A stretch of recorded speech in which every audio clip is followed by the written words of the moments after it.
आज के दौर में मुस्कान केवल सुंदरता की पहचान नहीं, बल्कि स्वास्थ्य और आत्मविश्वास का प्रतीक बन चुकी है। और इसी मुस्कान को सुरक्षित और संवारने का काम कर रहे हैं डॉक्टर हरीश कमाने। डॉक्टर हरीश कमाने, जो Shriyash multi specialist dental clinic के प्रमुख हैं, वर्षों से लोगों को बेहतरीन और विश्वसनीय डेंटल केयर सेवाएं प्रदान कर रहे हैं। श्रीयश डेंटल क्लिनिक में अत्याधुनिक मशीनें, स्टेलाइज्ड उपकरण और अनुभवी टीम की मौजूदगी इस छोटे शहर को बड़ी सुविधा देने का कार्य कर रही है। चाहे रूट कैनाल हो, दांतों की सफाई, ब्रेसेस, इम्प्लांट या बच्चों के दांतों की देखभाल, यहाँ हर जरूरत के लिए एक विशेषज्ञ समाधान मौजूद है। डॉक्टर कमाने का मानना है कि ओरल हेल्थ ही ओवरऑल हेल्थ का आधार है। इसी सोच के साथ वो ग्रामीण और शहरी दोनों क्षेत्रों में डेंटल हेल्थ के प्रति जागरूकता फैलाने का काम कर रहे हैं।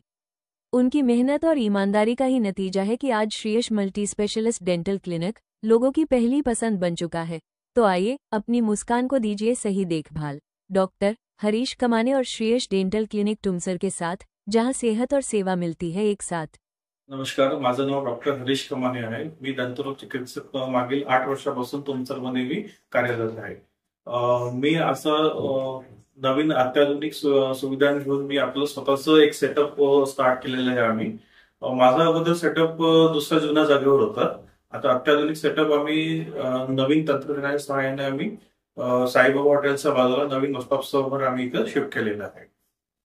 हरीश सर, आपण मला सांगा, दंतरोगाच्या बाबतीत जर बोलायला गेलं तर दंतरोग म्हणजे कोणकोणत्या प्रकारचे दंतरोग असतात, नेमके काय प्रकार आहे? दंतरोग म्हणजे सगळ्यात अगोदर तर लोकांना असं आहे की दाताला कीड लागली, हाय असं अर्थ म्हणजे दंतरोग चालू झालं। दातांना कीड लागली, सेन्सेशन चालू झालं, थंड पाणी पिता येत नाही आपल्याला, किंवा काही आईस्क्रीम खाल्लं किंवा चहा पिताना पण लोकांना त्रास होतोय। तर हे स्टार्ट एक रोग म्हणून आपण ते कन्सिडर करतो आपण। ठीक आहे, त्याच्यात कसं आहे की जेवताना काय आतनं किंवा काही आपण खाताना, मेन म्हणजे गोड खाताना दातामध्ये काही अडकलं तर दातांना कीड लागायला चालू होतं। आणि ती कीड स्टार्टिंगला आपल्याला त्रास देत नाही, पण तिथं सिम्पटम्स म्हणजे त्यानंतर अन्न अडकणे, आपण काय करतो, पेन किलर खातो, अन्न अडकलं की ते त्रास वाटत तरी काळजी करून काढून टाकतो, पण त्याच्याने काय होतं की हळूहळू ती वाढत जाते। आणि जर आपण सुरुवातीला आपण डेंटिस्टकडे दाखवलं नाही, कीड लागलेली आपण ते इग्नोर केलं तर ती कीड वाढून नसपर्यंत जाते, आणि नसपर्यंत गेल्यावर त्याला आपल्याला रूट कॅनल करायची गरज पडतो। जर आपण 6 महिन्या अगोदर डेंटिस्ट घेतलं तर आपल्याला रूट कॅनलची गरज पडत नाही। आपल्याला नॉर्मली ती कीड साफ करून आपण त्याच्यामध्ये दातांच्या कलरचं फिलिंग करू शकतो। बरं, आपण आताच बोलतो की 6 महिन्या अगोदर लोकांमध्ये अवेअरनेस नाही की दाताची ओरल चेकिंग हे प्रत्येक 6 महिन्यांनी करून घ्यावी। हे कितपत म्हणजे गरजेचं आहे, काय सांगा? आयडियली आपल्याला जसं पुस्तकात लिहिल्याप्रमाणे dental visit every 10 to 12 months, म्हणजे एक 10 ते 12 महिने, वर्षभरात आपल्याला एक नियमित चेकअप आपल्याला करणे गरजेचं आहे। पण आपण काय करतो, आपल्याला जेव्हा काही त्रास वाटलं तेव्हाच आपण डेंटिस्ट व्हिजिट करतो, पण आयडियली लोक ते पण इग्नोर करतात। जोपर्यंत काही स्वेलिंग येत नाही किंवा इंटेन्स पेन होत नाही तोपर्यंत डेंटिस्टकडे लोक दाखवत नाही। त्याच्याने काय होतं की ट्रीटमेंट कॉस्ट जे आधी 500 रुपयात व्हायला पाहिजे त्याला आपल्याला 5,000 रुपये लागतात, जस्ट बिकॉज ऑफ इग्नोरन्स। कीड लागली म्हणजे रूट कॅनल करावंच लागतं असं नाही, असं नसतं। कीड लागली म्हणजे त्याच्यात कसं आहे की लहान मुलं आहेत, लहान मुलांचं आधी 3 ते 4 वर्षाच्या मुलापासून ती कीड लागून चालू झालं तर आपण ती लागायला नाही पाहिजे म्हणून पीट अँड फिशर सिलेंट पण एक असतो, ते आपल्या पॅरेंट्सला पण अवेअर नाही आहे। किंवा आजकाल लहान मुलांचे कीड न लागल्या पाहिजे म्हणून आपल्याला पेज भेटतात, किडोडेंट किंवा काही पण असं पेज राहतात, त्याच्याने काय होतं की मुलांना कीड लागत नाही। आणि दुसरी गोष्ट, कीड लागली तर त्याला रूट कॅनल करणे असं नाही राहत। कीड थोडंसं पण असलं आपण डेंटिस्टकडे जाऊन ते फील केलं, ती क्लीन करून आपण त्याच्यामध्ये फिलिंग केली तर आपल्याला रूट कॅनलला आपण त्याला ट्रीटमेंट करायची गरज पडत नाही। बरं, लहान मुलांच्या बाबतीत बोलायला गेलं तर लहान मुलांचे पॅरेंट्स जे असतात त्या गोड खाऊ करतात, पण आणि म्हणतात की दात जाऊ द्या, दात तुटले तर नवीन दात येतील। हा प्रकार कितपत म्हणजे सुधारित आहे, काय सांगणार? 80% लोक तर असंच कन्सिडर करतात लहान मुलांचं की चुकीचे दात, की नाही दात पडतीलच आणि पडणार तर नवीन दात चांगले येईल। पण दात जेव्हा 4 वर्षाच्या मुलाचा दात किडला आणि त्या दात पडायला आपल्याला 9 ते 11 वर्षी दात पडतो, जी दाढ राहते मुलांची, लहान अक्कल दात, छोटी दाढ दात म्हणतो आपण त्याला, ते पडायला आपल्याला 9 ते 11 मध्ये पडतो। आणि तोपर्यंत जर आपण मुलांना पेन किलर रेग्युलर देऊ शकत नाही, आणि पॅरेंट्स काय करतात की एकदम जास्त मुलगा रडायला लागला किंवा स्वेलिंग आली तेव्हा डेंटिस्टकडे दाखवतात।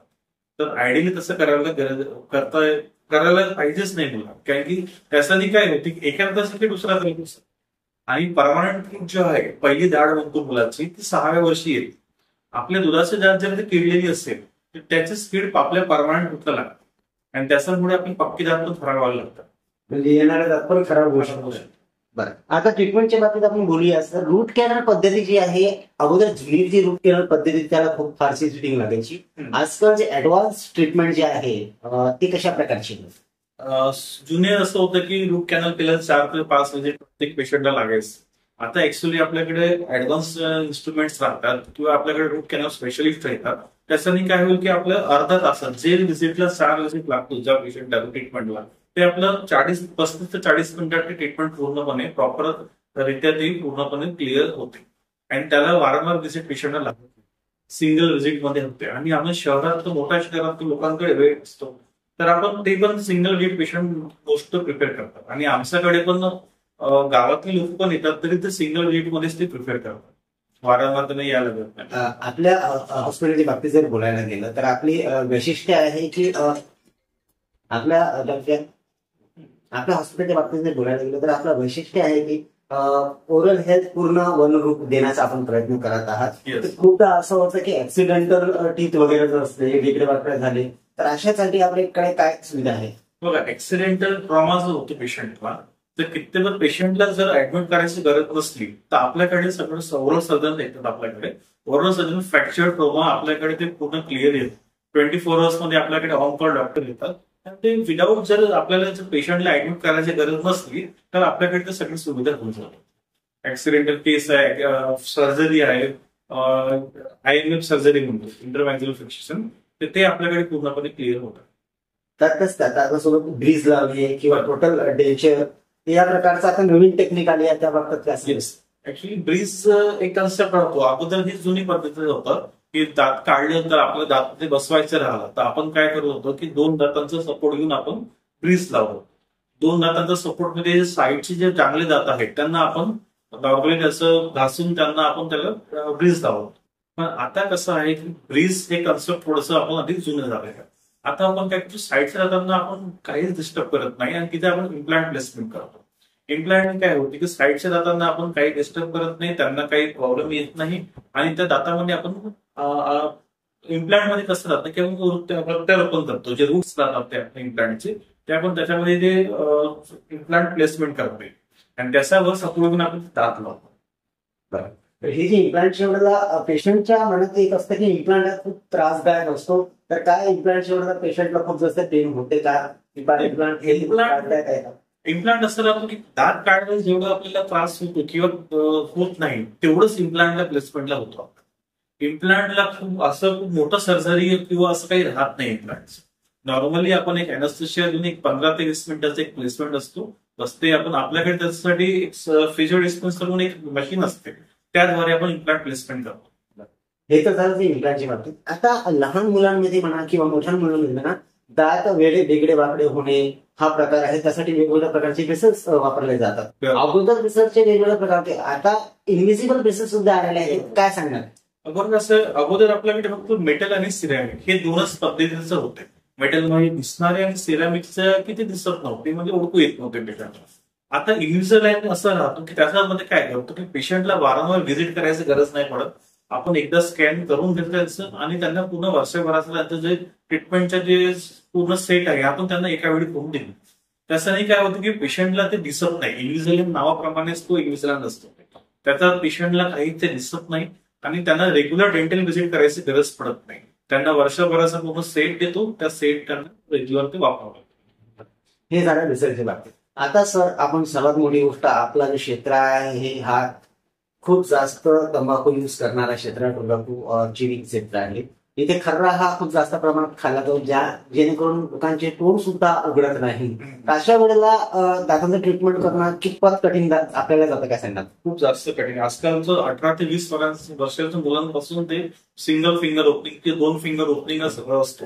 त्यासाठी काय होते की पेशंट जे पब्लिक आहे जे जास्त खर्रा खातात त्यांना जेवायला तर प्रॉब्लेम होतात आणि मेन म्हणजे तिखट लागणे. खर्रा इतकं लोक खातात की त्यांना प्रॉपर भाजी तर खाता येतच नाही, फक्त वरण भात शिवाय त्यांना पर्याय नाही. आणि समजा दात दुखायला जर लागला तर त्यांना आम्हाला ट्रीटमेंट काहीच देता येत नाही गोळी व्यतिरिक्त, कारण की आपलं सिंगल फिंगर मध्ये आम्ही काहीच करू शकत नाही. असं नाही रूट कॅनल होऊ शकत ना दात काढणे.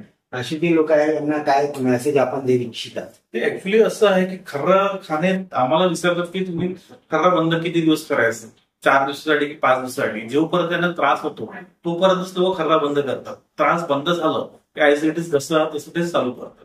त्याच्यामुळे असं आहे की तुम्ही खर्रा खात असाल तर ऍक्च्युली आपल्या फ्युचरच्या व्यतिरिक्त तुम्ही परिवाराबद्दल तुम्ही विचार करून तुम्ही हे करा की खर्रा खाल्ल्याने काय होईल, त्यांचं जेवण बंद होईल, तोंड कमी पडेल.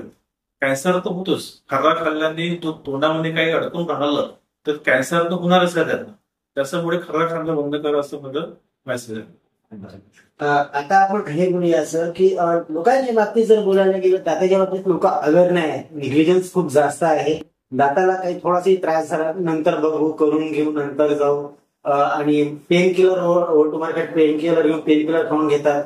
हा प्रकार कितपत हानिकारक ठरू शकतो? बघा, दातांना दुखलं आपण तो प्रायव्हरी, म्हणजे मी पण एक पर्सन ऍज अ डेंटिस्ट नाही, पण मला दात दुखलं तर मी थोडंसं एक दिवस दुखलं तर इग्नोर करेन. पण ते रेग्युलरली असं असलं तर आपण नॉर्मली डेंटिस्ट नाही गेल्याने काय होईल की जे ट्रीटमेंट कॉस्ट तुमचं ते तुम्हाला अगोदर सांगितलं मी की नॉर्मल मेडिकेशनने किंवा माउथवॉशने जर काम होणार असेल, अन्न अडकल्यामुळे समजा दात दुखले तर ती काय आपण माउथवॉश केलं किंवा नॉर्मल ते क्लीन केलं तेवढं त्रास बंद होऊन जाईल. पण तुम्ही डेंटिस्टची व्हिजिट नाही केली, अन्न तसंच अडकून राहिलं तर ते हळूहळू तिथे कीड लागते. तर जे सिंगल ओनली मेडिकेशन किंवा ओपीडी मध्ये तुमचं काम होणार असो ते तुमच्या प्रोसिजर मध्ये कन्वर्ट होणार. हा झाला मेडिकल शब्द. आता काही युवाबाजी लोक असे आलेले आहेत जे दाताचा किडा कानातून काढण्याचा प्रयत्न करतात, असं शक्य आहे का? नाही, हे एकदम 100% चुकीची धारणा आहे. असं कधीच होत. नॉर्मली आम्हाला असं येतात, भरपूर असं येतात की काही गावाखेडचे लोक कानातून आणि येतात, म्हणजे किडा काढलं तरी मला आराम नाही झालं, 2 दिवस चांगलं वाटलं आणि नंतर झालं. तर हे चुकीची धारणा आहे. असं कधी होत नाही. दातातली कीड ते कानातून कधी निघतच नाही. आणि कीड म्हणजे ती लिव्हिंग थिंग नसतो ना, ती फक्त ते दातामध्ये अडकली म्हणजे ते बॅक्टेरियाच असतात, तिथे कधी कानातून निघत नाही. म्हणजे हे जे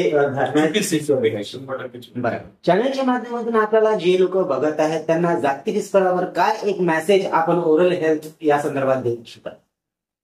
सर्वात बघत तर नॉर्मली जेवण करताना 2 टाइम तर आपण ब्रश केला आणि काही पण जेवण काही खाल्लं किंवा जेवण केलं तर गार्गल करणे जरुरी आहे. त्याच्याने काय होईल, दातांमध्ये काय अडकणार नाही आणि आपल्या दातांची हेल्थ चांगली राहील. आपण जाते नॉर्मली ब्रश नाही करत, त्याच्याने काय होतं, दातामध्ये अडकून राहतो आणि अडकून राहिलं की ते हळूहळू ते कीड चालू होऊन जाते. त्याच्याने मग दाताचं ट्रीटमेंट करावं लागतं, सिमेंट टाकावं लागतं. ती नाही झाल्या पाहिजे म्हणून सगळ्यात अगोदर दातांचं माउथवॉश करून क्लीन ठेवणे जरुरी आहे.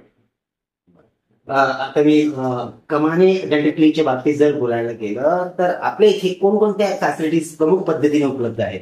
आमच्याकडे डिजिटल एक्सरे आहे. नॉर्मली आधीचं असं होतं की एक्सरे जुन्या पद्धतीचं होतं की ते वॉश करून ते काढणे, फोटो फिल्म सारखं जसं राहतो. आता आमच्याकडे डिजिटल एक्सरे आहे. एका सेकंदात ते एक्सरे डायरेक्ट पेशंटला आपण दाखवू शकतो. दुसरी गोष्ट, आपल्याकडे माप घेण्यासाठी नवीन इंट्राव्हल स्कॅनर आम्ही अवेलेबल केला आहे. ते तुमच्या शहरात आमच्याकडे सगळ्यात पहिल्यांदा ते लागू. दुसरी गोष्ट, आपल्याकडे इम्प्लांट पासून एक लहान मुलांच्या डॉक्टर पासून ते इम्प्लांट पर्यंत सर्जन आमच्याकडे अवेलेबल आहे. ऑन कॉल प्रत्येक डॉक्टर अवेलेबल आहेत. आमच्याकडे सुसज्ज स्टाफ आहे, नर्सिंग स्टाफ खूप चांगले आहे त्यांचा, आणि प्रत्येक रोगाचे ट्रीटमेंट आमच्याकडे अवेलेबल आहे. एकंदरीत चॅनलच्या माध्यमातून जे आपल्याला बघत आहे त्यांना डेंटल सोल्युशनसाठी कोणतेही विचारणा आपल्याशी करायचं असेल किंवा उपचार संदर्भात आपल्याशी संपर्क करायचा असेल तर ते आपल्याशी कशा प्रकारे संपर्क करू शकतात? आमचं जर दवाखान्याचं क्लिनिक जर दाखवायचं राहिलं तर नवीन बस स्टॉपच्या समोर साईबाबा हॉटेलच्या बाजूला आमचं क्लिनिक आहे. 24 10 ते 11 पर्यंत आपलं क्लिनिक चालू असतं, सकाळी 11 ते 9 वाजता. दुसरी गोष्ट, आमचा जे संपर्क क्रमांक आहे 7188805459. या संपर्कावर तुम्ही काही प्रॉब्लेम असेल तर तुम्ही 24 विचारू शकता. दाताच्या बाबतीत, दाताची निगा राखण्याच्या बाबतीत आपण आम्हाला माहिती दिली, आपला वेळ दिला त्याबद्दल आपल्याला खूप खूप धन्यवाद. थँक्यू.